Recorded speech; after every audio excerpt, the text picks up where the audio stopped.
The Communist government has pressed the mosques to stay closed on what is, of course, traditionally the holiest day of the Muslim week. Earlier I spoke to correspondent Henry Morton in Urumqi, who told us more.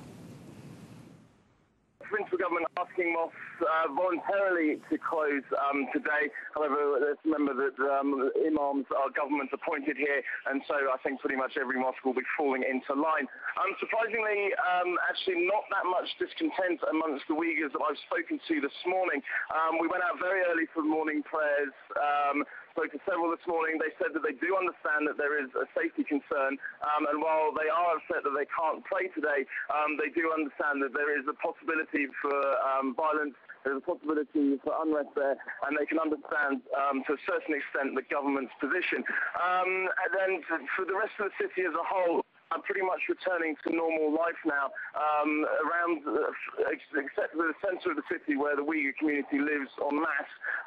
Traffic is back to normal, very few security personnel now, as I say, outside of that Uighur city centre. And even within the centre itself, a lot less security personnel than we've seen in the last couple of days.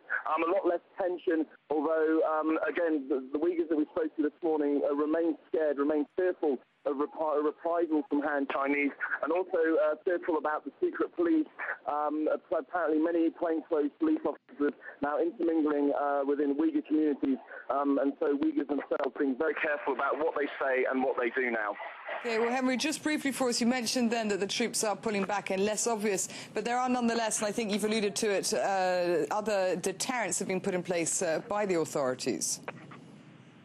Yes, that's right. The government in Beijing saying that they will deal very, very severely indeed with anyone found out to have taken part in the violence over the weekend, suggesting even that the death penalty may be employed in any such prosecutions. Now, they have given some leeway. They have said that they declared an amnesty, and they said that if people hand themselves in, the punishments will be less severe, however, potentially severe nonetheless. The government also set up a hotline for people to